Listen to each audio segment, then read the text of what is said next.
Bonjour mes amis, j'aimerais partager avec vous un ressenti. Et puis, vous savez, moi je ne suis pas un affirmateur, je suis un partageur. Donc je partage avec vous, vous me dites ce que vous en pensez. Vous savez, il y a 2 ans à peu près, 1 an et demi, j'ai fait une vidéo où j'avais dit que les Français de la région, n'est-ce pas, à 10-15 miles autour, m'ont tous sur blacklist. Ça signifie qu'ils ne me parlent plus. Ils ne me parlent plus parce qu'un soir, j'étais avec eux. C'était des Français que j'avais rencontrés dans un contexte de meet-up. Je ne sais pas si vous connaissez cette formule. Ce sont des soirées organisées par une association autour de thèmes. J'avais été quelquefois à des soirées organisées par des francophones. Il y avait des Français essentiellement, en fait. Quelques Anglais ou Américains qui apprenaient le français. Mais le cœur, si vous voulez, de la chose était constitué de Français, gauchistes en majorité. Et en fait, ce qui se passe, c'est que un soir, j'ai eu maille à partir avec eux parce que je me suis rendu compte que j'étais littéralement dans une katiba d'Al-Qaïda ou de Daesh. Littéralement. En fait, ça signifie que je me suis rendu compte que ces gens-là étaient littéralement pro-terrorisme islamique. Voilà, j'étais extrêmement choqué parce que souvent les apparences sont trompeuses, parce que j'enrage des fois, parce que dans une assemblée comme ça, n'est-ce pas, de Français bon chic, bon genre, le terroriste ou celui qui supporte le terrorisme, on s'attend que ce soit qui? On s'attend que ce soit le maghrébin, hein, d'accord, celui qui est assis au fond là. D'accord? Moi. En réalité, j'étais le seul qui était contre le terrorisme islamique alors qu'ils étaient tous dedans. Et j'ai dû me lever de table, leur dire leurs 4 vérités, leur signifier exactement ce qu'ils étaient et ce qu'ils soutenaient. Je pense d'ailleurs que ces gens-là devraient être tous fichés S. Et ce qui se passe, c'est que depuis, plus personne ne me parle, d'accord? Parce que pour eux, un maghrébin qui se respecte doit supporter le terrorisme islamique, et ça fait tilt dans leur tête, ça fait des écrans bleus, ils ne comprennent pas comment je suis maghrébin mais je ne supporte pas cela. Toujours est-il qu'à l'époque où je leur parlais, n'est-ce pas, ils m'avaient dit que, et, entre parenthèses, ils étaient peut-être 15-16 dans le groupe, ils avaient tous mon numéro de téléphone, il n'y en a pas un qui s'est désolidarisé du groupe et qui m'a contacté après ou autre, même pas un message, rien. D'accord? Certains me croisent dans la rue, posent la tête. Ok? Juste pour vous dire. Ces petits crapules, en plus d'avoir vendu leur propre pays à l'international islamiste, ils aimeraient bien que tout le monde fasse pareil. Toujours est-il qu'à l'époque où je leur parlais, n'est-ce pas, ils m'avaient dit un truc absolument hérissant.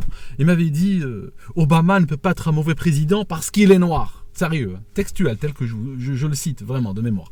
Et en fait, ça m'avait extrêmement choqué, cette obsession raciale qu'a la gauche. Ça signifie que moi, je n'ai jamais été pro-Obama, mais ça n'a rien à voir avec le fait qu'il soit noir ou blanc ou rouge ou peu importe.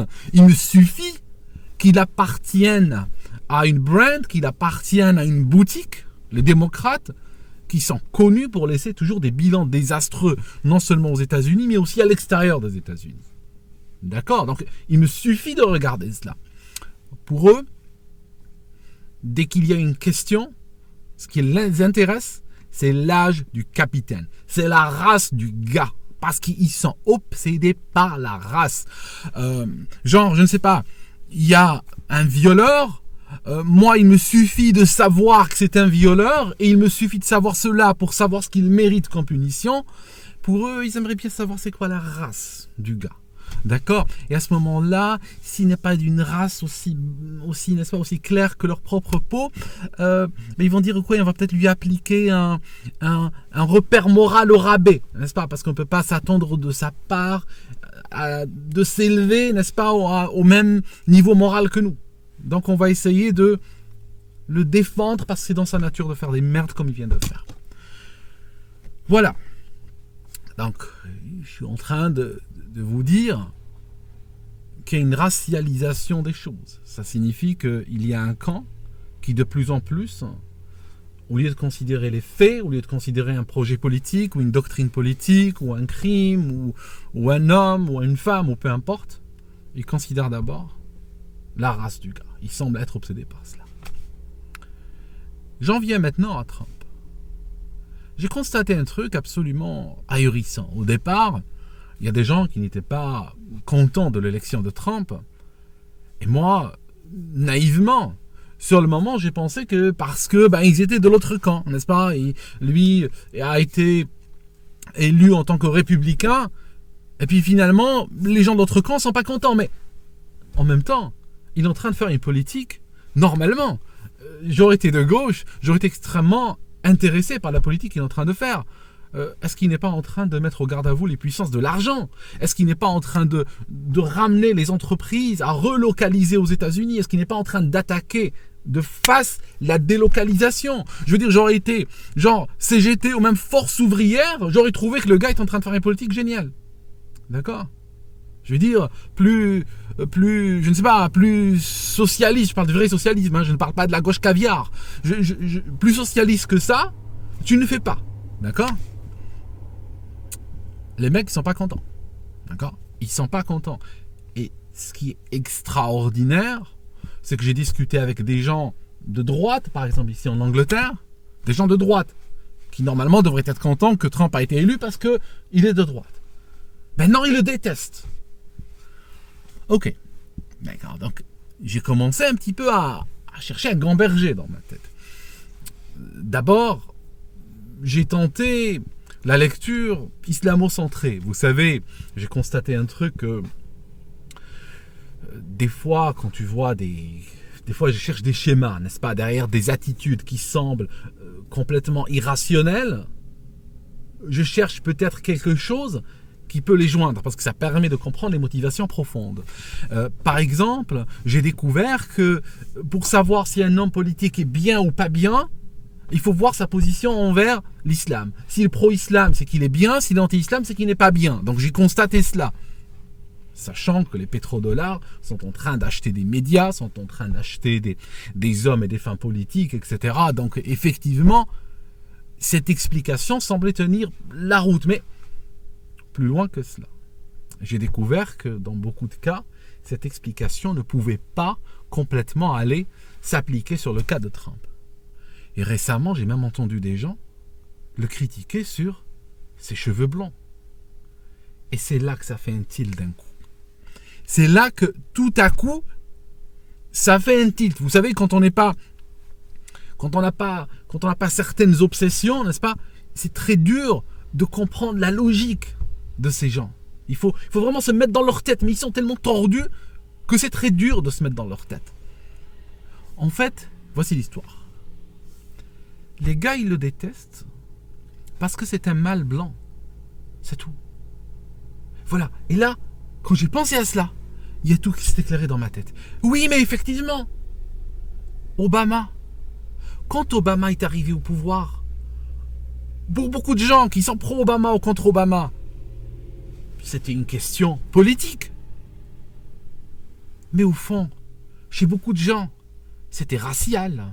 Ceux qui ont la vision raciale, le genre de gens qui disent « mais il ne peut pas être un mauvais président parce qu'il est noir ». D'accord? C'était pour eux un succès non pas politique, mais racial. Et à partir de là, on commence à tirer la ficelle. Regardez. Ils se disent « il y a Obama, il fait 8 ans. » Voilà.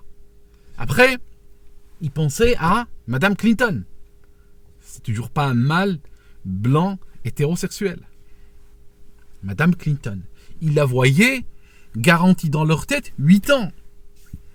Après, ils auraient peut-être trouvé un latino, un noir, peut-être même plus noir que Obama. Après, ils auraient trouvé peut-être, je ne sais pas, un blanc, mais en couple avec un mec, peut-être un homo. D'accord? C'est ça l'idée. En fait, l'histoire, c'est que les choses se sont racialisées. Et tu sais, quand tu attaques un pays, alors je vais faire des généralités, mais ça ne s'applique pas à chaque individu, bien sûr, mais en général, le principe féminin ou la femelle est concentrée sur la protection, on va dire, de son territoire le plus proche, hein, qui va inclure généralement ses enfants, hein, d'accord, ça ne va pas généralement plus loin que là, alors que l'homme est lui, en général, ou le principe masculin, est en général sur la protection du territoire de manière plus large. D'accord? Donc, quand tu t'attaques à un territoire, quand tu veux prendre aux gens le pain de la bouche, littéralement, d'accord, ou détruire une nation, ou échanger leurs valeurs contre d'autres valeurs importées ou autres, celui qui réagira, c'est le viril, c'est le mâle, d'accord, de l'endroit.